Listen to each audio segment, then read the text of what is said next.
That's me playing the horn there. Is that you? Yeah, totally me. I got bored with it, so I gave it up. It's not James Pankow, it's you? You know, first time I ever heard this song. As I was walking down the street. I've always loved this song. Oh, God. It's short, sweet. Got powerful horns, nice melody, well performed. Oh, no, but it's not short and sweet if you listen to it off the original pressing of the album because it goes right into beginnings. Mm-hmm. And then that tambourine, maracas, claves, ending to beginnings makes the whole thing run about 14 minutes.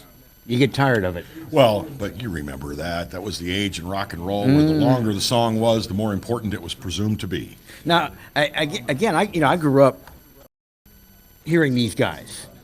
And Karen bought tickets for us to the Our Lady of the Lake Gala. I guess this is probably about 10 years ago. And Chicago played. And, of course, Cherry Kath is gone. So you have Bill Champlin in. But a lot of the originals. And very early in the show, they do that tune. And you really have to hit some high notes on the trumpet. And as Robert Lamb said, Jimmy Pankow can still hit those notes, and he did. And, of course, there was no Peter Cetera then, which everybody was eternally thankful for. When did he join the band? He was an original. He just wasn't the front man that he came to be. He fronted the ballads, but Robert Lamb used to like to do as much as the lead vocal as he could. And Peter did a few of them, but, I mean, you could tell he was a ballad singer, and he really liked the ballads, and that's pretty much the way he did it. But then they became, the downside of that is, Bill, they became a ballad machine, and they no longer rocked. And that's when Chicago lost me. When you heard them on the soft rock stations all the time, and it was, what's the new ballad from Chicago? And it's like, does the band still rock at all? Except when they're playing their old stuff. Yeah, what was it? It was done for a movie, and Peter Cetera wrote it and sang it. The Glory of Love. Karate Kid. Oh, again, that's maybe two. Was it one or two? I can't remember. If it was two, they really should have said no. If it was one, they should have said maybe. Ralph Macchio, Pat Morita. I don't think so. We're Chicago, for God's sake. You want? Oh God. Yes, I have. By the way, it's outstanding. There's a show on. There's a series on YouTube called Cobra Kai. Patterned after that stupid commercial? Yeah, well, the thing is, Daniel-san has turned into an asshole. Turned into? Yeah, I mean, it's like he's no longer the good guy. He's now the guy who runs the bad dojo full of bullies. Oh, God. It's a very interesting premise. It's like, I'm amazed Ralph Macchio, but, then again, it's like paycheck. But Macchio still act. He's got the chops. When could he ever act? Oh man, you need to see Crossroads, especially being a guitar player. Does he still look like a drowned rat? Crossroads was made in the 80s when he was a young man, but it's about a young man, classically trained guitar player who really has an affinity for the Delta blues. And he winds up hooking up with this old man, this blues guitar player, and they go on this journey down into the Deep South to the Crossroads, where in search of the lost blues song by Robert Brown. It's really a great movie. It's very enjoyable. Well, I will have to check that. Robert Johnson was the blues man. Robert Johnson. Yes, who just not too long ago passed away. Maybe 10 years ago. I mean, he was up there. The late Joe Seneca, great actor, plays a harmonica playing guy. It was Willie Blind Mellon Fulton. There you go. Well, we are glad to have you with us. I know a lot of you have got trees down and power lines down and all that. It looks like the worst of it is over. But speaking of the worst of it, we're going to start this morning talking to a couple of friends and colleagues. And, of course, you heard about the ambush of two of our finest, two police officers, one of whom was killed, the other of whom is apparently making a remarkable recovery after very, very serious injuries. And fellas, why don't you come on over? We've got with us two folks that you have seen and heard with us for a number of years that we're always glad to have. Sergeant Don Coppola and Sergeant L. Gene McKneely. Both of them do public information for BRPD. And Don, I think you're going to need to be on the tall mic over here. And This is the tall boy, Mike. you're like Gino's a shrimp. Like Gino is Yeah. a shorty. Gino's going to have to hunch over. No, he won't. That mic will grab him from wherever he is. Morning. No. I had it pointed the right way. All right, there you go. Yeah, talking to the face. Yeah, talking to the face. That one even says this side forward. It's like a Claymore mine. Have you ever seen that? A Claymore mine says face toward enemy. Just in case you mess up. Guys, good to see you all. How are you? Terrible circumstances under which we find ourselves. It is, but thank you for having us. We always enjoy sitting down with y'all, so thank you. We were all elated to see that Corporal Maglone is making what appears to be a remarkable recovery, Yes, and that's great. And and we hope that continues. Yeah. Days to come. well, and they're watching over him like a mother hen. So Yes. that's a good thing. The tragedy of this is that someone who had already killed someone earlier in the day was ambushed while they were going to do a knock and talk, as I understand it, and correct me if I'm wrong, because I'm getting my information secondhand. Detective at the front door. They went around to make sure that the suspect was not going to run out the back, and he was apparently waiting, and just opened up, and it just horrible and tragic. And I mean, these two officers never had a chance.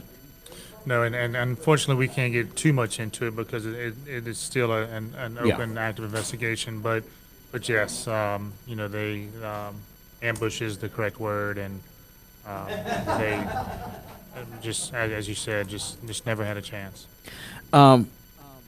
It is an inherent risk in the profession. I think we all understand that. I know that you all certainly do. That doesn't make it any easier when something like this comes down.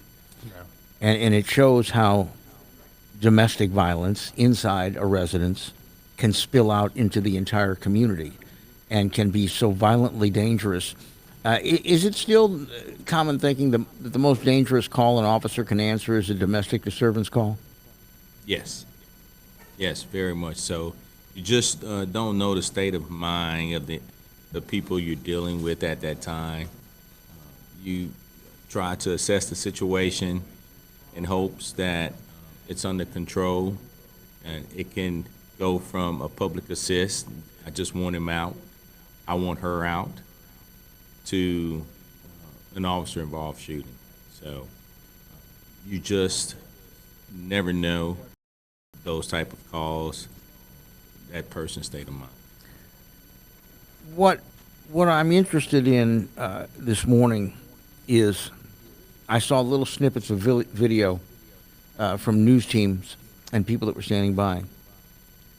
But I was amazed at the police officers and the EMTs that ran in there while this guy was still in there with a long weapon and brought these two guys out. I mean, they had to go into kind of a kill box, didn't they, to get these two guys out? Yes, they did. They did. And They had officers covering while they.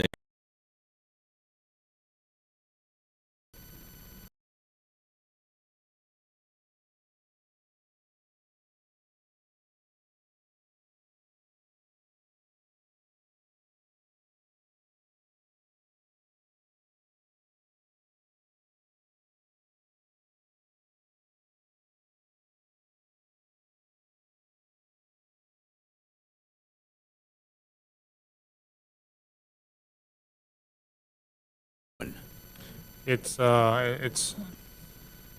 really too early to tell, and like you said, it's a gut check, and you've lost a family member, a brother in blue, who has been on the job for so long, and then another one who is injured and was in a fight for his life, and as we said earlier, thank goodness he is recovering, and we hope that recovery process still continues.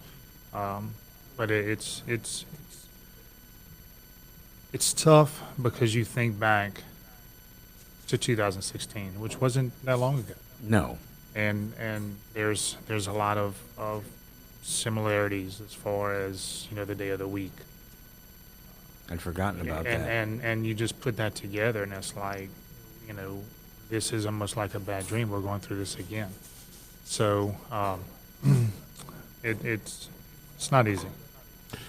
There are people, and you've probably seen them, there are some disturbing opinions that come out at times like these on social media. People that feel like, what's the big deal? They know that they could place themselves in danger. And I always find that when someone voices that kind of callousness about a human life, it's like, yes, you all know that you could be putting yourselves in danger every day you go to work. That doesn't mean that you're necessarily prepared to die and that your friends and your loved ones are prepared to do without you. And I've done some scolding myself, and I've seen some scolding done when people voice these kinds of, someone the other day when a lot of units showed up on the parking garage at Our Lady of the Lake and were running the blue lights in solidarity. Yeah. Somebody mentioned that, this would be a great time to commit a crime. All the cops are at Our Lady of the Lake. It's like, wow, seriously, dude? How do you all cope with that kind of crap sentiment? But some people seem to think that it's your job just to put yourself in harm's way, and so be it. Well, and our profession isn't the only profession that you put yourself at risk. I mean, that could happen in any profession if you stop and think, but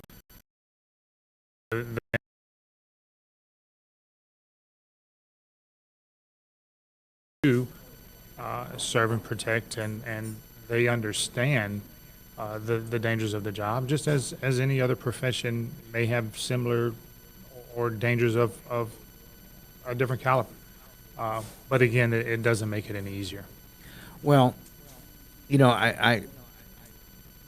I feel for the family. I obviously feel for the other officers.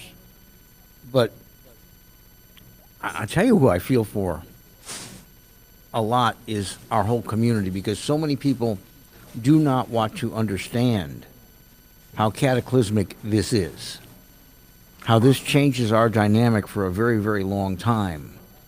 How many men or women went home Sunday night to their spouse and had the, are you sure you want to keep doing this discussion?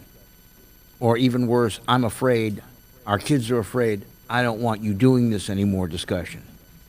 And then I heard, I didn't see it, I heard that there was a rather nasty pointed post from Gary Chambers, one of these "this is what happens when" kind of posts. And I just don't understand how a community can sit there and not see this with one set of eyes. I really just don't.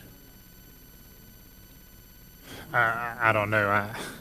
I didn't see the post. I don't know if Gino did, or this is the first I hear of it actually. But there's a lot of unanswered questions and opinions. And the point of the matter is we've lost a life.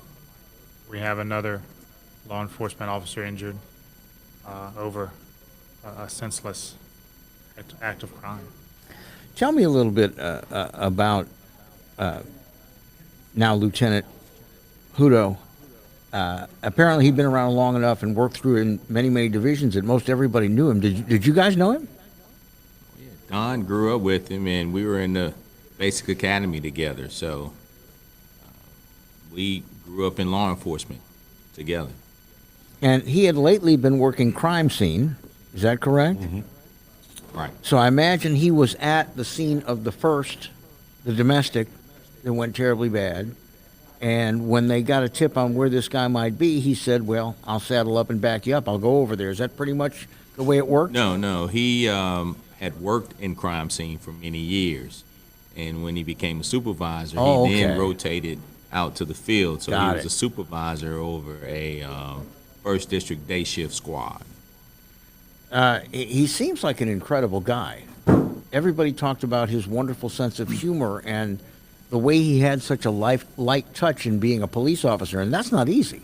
No, it's not. And as Gino mentioned, Dale or Glenn, we grew up together, and I can tell you he was one of a kind. One of the smartest individuals I've ever met. One of the most kind-hearted individuals, would do anything for you, would give you the shirt off his back if need be. And it's sad and a shame what happened, and he will be truly missed. I don't know much about his family because with COVID, we don't get a lot of. There's going to be a funeral like we had in 2016, where you get a chance to see the family and know the family. How are they bearing up? Well, it's I don't even want to try to put words into what they're feeling. He left behind a wife. My understanding, that was a high school sweetheart. Four daughters. Oh, wow. Ranging between the age of 9 to 19. So it's I couldn't even start to try to put words into what it's like not having him around. I actually, I don't know if this is the post by Mr. Chambers, but I want to share a little bit of it with you. Am I going to get angry? I don't know, because Gary also follows this with some posts that say, well, let me read the first post, and then I'll give Gary propers for lightening the tone, okay? This is from the 26th. Black people stay home. The incidents that just unfolded in Baton Rouge will place police officers on edge. We have we have black folks wearing a mask to protect their health, and someone just shot 2 cops. The details around what happened are not yet known. What is known is when a cop is harmed, other cops are more on edge. Considering the situation of the pandemic, the stress around that, and now this, it's just a bad situation. If you don't have to be somewhere, just don't. We don't need more people hurt because emotions are running high everywhere. Is that accurate? Are cops more on edge when one of their own goes down? Cops are more on edge, but they still have a duty that they uphold and they take serious. This particular situation with a second ambush of officers, we were and are stressed dealing with the community and those type of individuals who have disrespect for life, for their fellow mankind, and for authority. So, but with that, that's a very unfair and disconnected comment that he made. Well, 24 hours later, here's Gary again. I'm glad BRPD and local law enforcement used restraint and didn't kill the shooter. His actions were horrible, but justice doesn't come through gunfire. Justice doesn't come by adding to the list of homicides in our communities. Now, I got to be honest with you. I was going to bring this up without mentioning Gary. I think that it's extremely commendable that this guy was brought in alive. And I think it also flies in the face of what some people think about BRPD. Well, and let's go back. I've known you guys long enough to where you can tell me, Bill, that's an unfair question, and I'll respect that. But I think that what that post was saying, the original one, was on edge, was meant to imply itchy trigger finger. Yeah, that's exactly how I took it. And I would think that any time one of your officers gets hurt in a car wreck during a chase, or God forbid, has a shooting incident, you are more aware of the danger. You have a heightened sense of care, not necessarily an itchy trigger finger. I mean, I just don't think it's fair to say on edge. That's a bad choice of words meant to imply something completely different. Now, you guys tell me if you think I'm wrong. No, 100%. No, you're 100% correct. And, I've heard this thing about black people wearing masks because of COVID and making them targets as armed robbers. I mean, come on. Wow.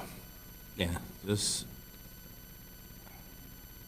loss of words when you have individuals out there that are trying to inflame the public with a lot of untruth.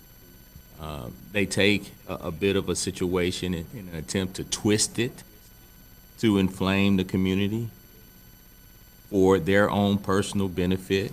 The vast majority, as we all know, are pro-police. Vast majority of members in the community are pro-police. They want to be safe. They want to know that they can sleep well at night, and they want to know that they have someone out there protecting them and providing a service that is making not only them but their family members safe. So it's just not right to be out there to make an attempt to inflame the community for your own personal gain. Well, I'm going to give Gary a little due by saying he does come back after the 26th, and he softens that message, and he thanks you all for practicing restraint. And not that you all need Gary's approval to do your job. well, and I got to tell you, as a personal thought, when I heard that burst of gunfire as SRT was moving in, the fact that they didn't take him out immediately shows more restraint than I think almost anybody on this planet would have. I mean, because that was what, about a 5-6 second burst on, it sounded like it was on full auto, unless he had a bump stock.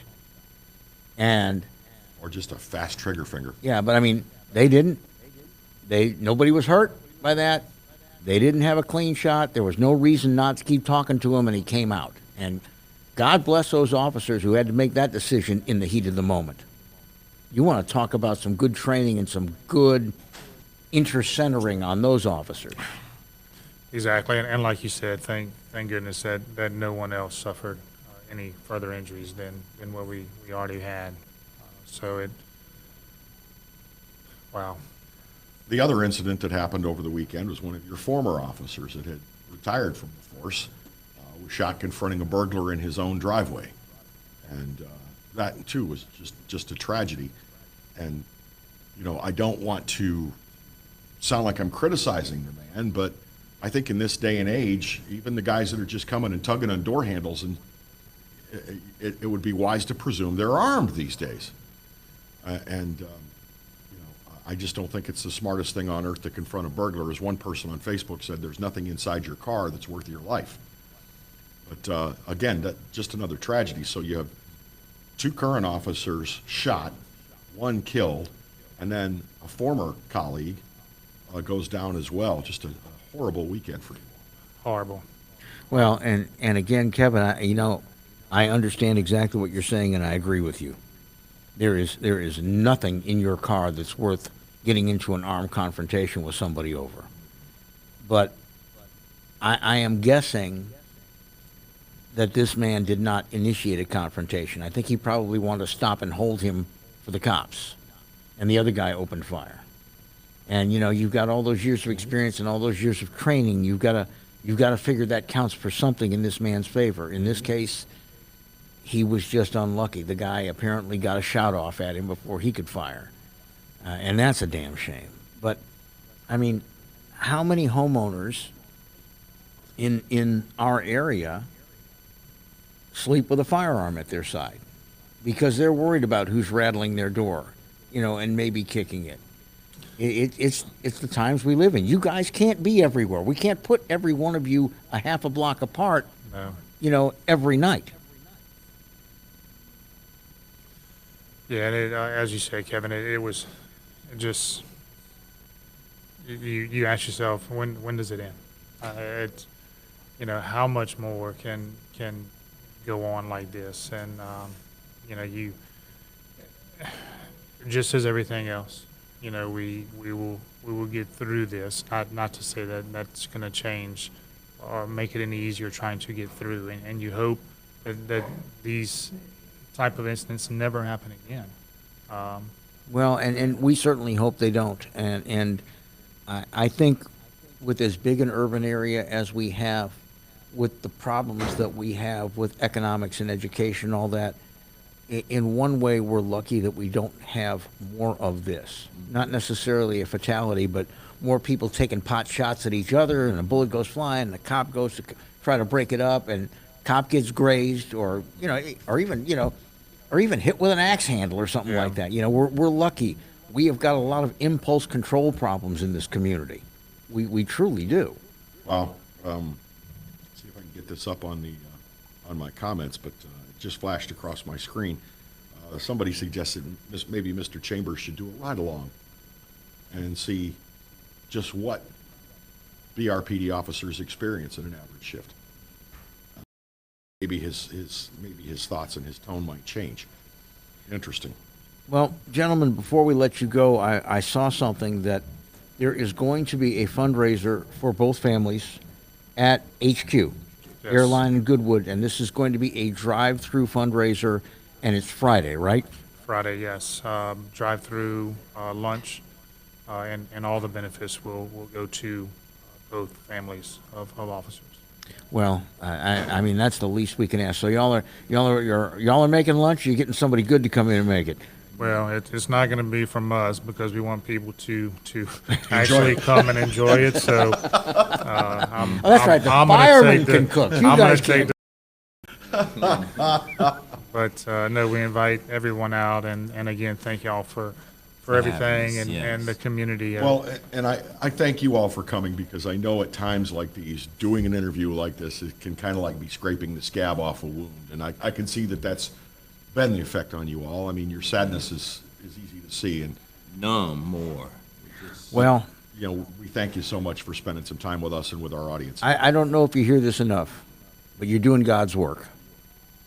And may God bless each and every one of you and keep you safe. Hold you in the palm of his hand as you go about your daily business.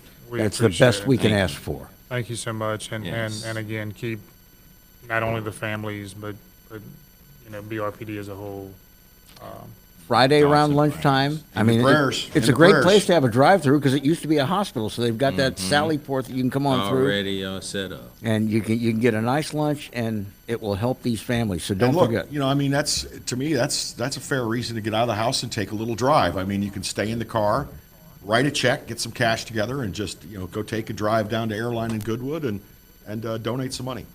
And enjoy some good food, And enjoy some knowing good that food. we had nothing to do in the preparation of this. Oh, So come on. I'm sure it's- you're a fabulous it's cook. go- Well, anyway, No. I'm going to leave that one be. Everybody in his family is skinny, Kevin. What does that tell you? Wait a minute. Skinny and Italian? I'm just saying. I'm not judging. I'm just saying.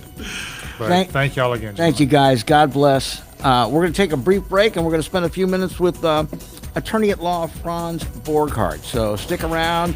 We're going to re-queue here, fill our coffee, and then we'll be right back on The Morning Exile. Part 2 on the way.